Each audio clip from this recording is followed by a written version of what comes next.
Ready 1 2 3 start. আজকে গুড্ডু দীপ মন্ত্র স্কুলে কম্পিটিশান আছে, তো সেই কারণে গুড্ডুকে বললাম যে সকালবেলা একটু প্র্যাকটিস করে নাও। এটাই ভাববি যে মাইক্রোফোন, সেই জন্য ওটাও ঠিক করে নিচ্ছে মাইক্রোফোন ভেবে। নাও চলে আসো। পরের পার্টিসিপেট হলো, হয়নি এখনো, তাড়াতাড়ি কর। নে, এত সময় লাগালে আমি রান্না করবো, 10টা বেজে গেল, আমার আবার রান্না বসাতে হবে না, তাড়াতাড়ি কর। যাও।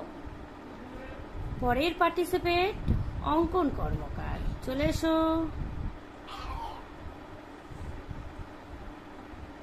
নমস্কার, আমি অঙ্কন কর্মকার। আমার পরিবেশনায় দীপ মন্ত্র।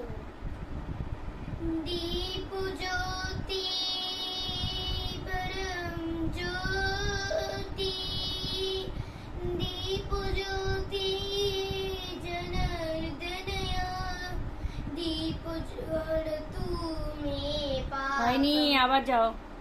এই যে তুই ওইটা ভুল করিস কেন প্রত্যেকবার? যাও যাও, আরেকবার যাও, আবার যাও। নেক্সট ওটা মাথায় রাখবি। দীপ ও জনার্দনার পরে দীপ। নাও, পরের পার্টিসিপেট হলো অঙ্কন কর্মকার, চলে এসো। নমস্কার, আমি অঙ্কন কর্মকার। আমার পরিবেশনায় দীপ মন্ত্র।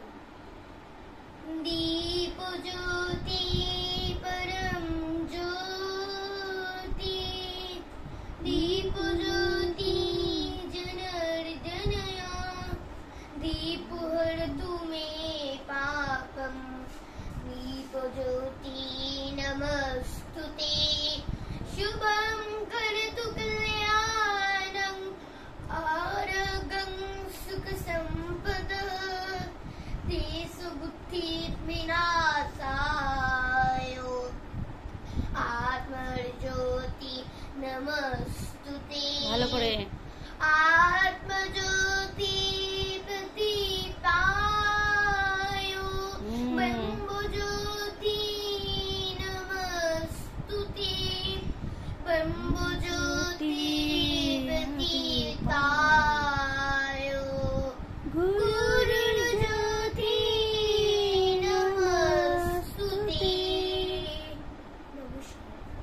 ভালো হয়েছে। রান্নাঘরে এসে একেবারে রান্নাটা সেরে নিলাম। চলো আজকে কি রান্না করেছি সেটা তোমাদের সাথে শেয়ার করি।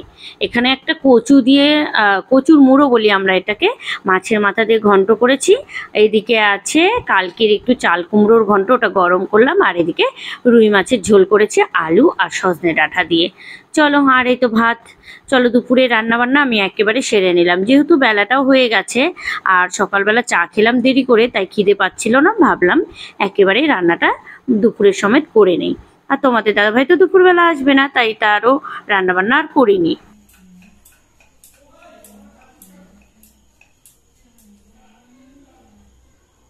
এখন রাত্রিবেলা চলে এসেছি আবার রান্নাঘরে, জানো তো।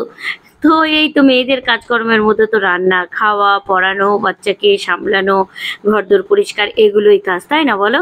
মেয়েদের আর কি কাজ?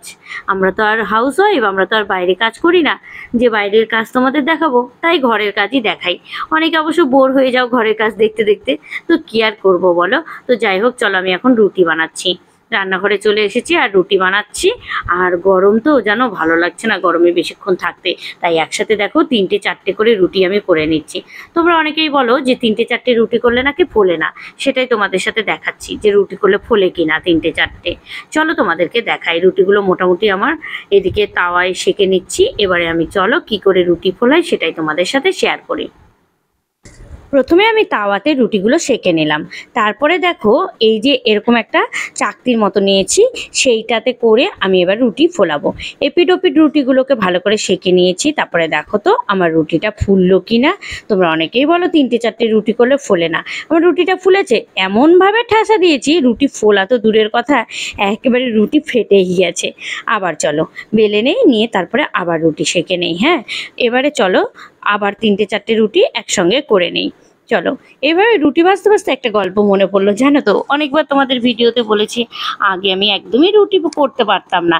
তাই তোমাদের দাদাভাই যখন আমার প্রথম বিয়ে পরে যখন আমি ভাড়া গেলাম, প্রথম বিয়ের পরে তো আর ভাড়া যায়নি, গুড্ডু হওয়ার পরে যখন প্রথম ভাড়া গেছিলাম তখন রুটি করতে পারতাম না। তাই তোমাদের দাদাভাই একটা কিনে দিয়েছিল আমাকে রুটি মেকার। ওরে বাবা, ওই রুটি মেকারের রুটি খেতে একদমই ভালো লাগতো না।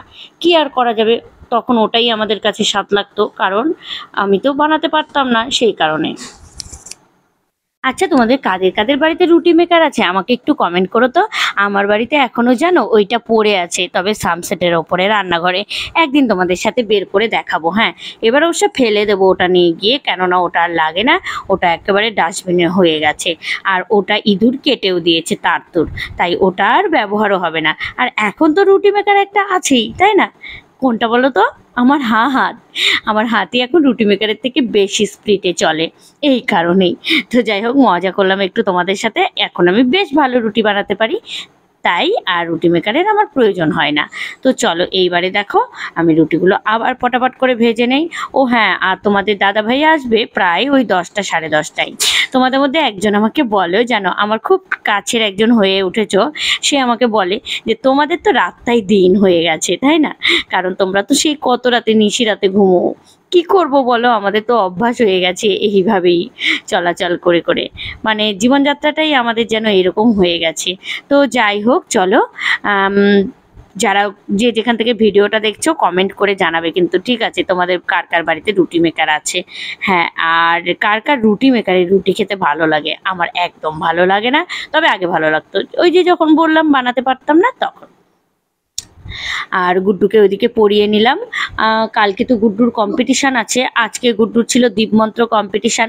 তবে গুড্ডু দীপমন্ত্র কম্পিটিশানে কিছু হতে পারেনি, হ্যাঁ, কেননা ও 5দের সঙ্গে মানে 4, 5, 3 এদের সাথে দীপমন্ত্রটা হয়েছিল কম্পিটিশান। ও একাই ছোট ছিল, মানে ওদের ক্লাসটা একাই ছোট ছিল, বাট আর প্রত্যেকটা ক্লাসই বড় ছিল। তো সেটা কোনো ব্যাপার না, ছোট বড় নিয়ে ওটা বলবো না। তো যাই হোক, ও পারেনি, এটাই বড় কথা। তো এমনিতে খুবই ভালো বলেছে, তবে উচ্চারণের 2-1 জায়গায়, ওই যে সংস্কৃতের মন্ত্র তো সেই জন্য 2-1 জায়গায় একটু রেপ বিসর্গ এগুলো একটু ঠিকঠাক হয়নি। তো যাই হোক, চলো, এমনিতে ভালোই বলেছে। আজকের ভিডিওটা তাহলে এ পর্যন্তই। কালকে আবার দেখা হবে একটা নতুন কোনো ব্লগ নিয়ে। সবাই ভালো থেকো, সুস্থ থেকো। আজকের মতো চলো, টাটা, আর সবাইকে গুড নাইট জানাই। হ্যাঁ, আর তোমাদের সাথে গল্প করতে করতে আমার রুটি ভাজাও কমপ্লিট।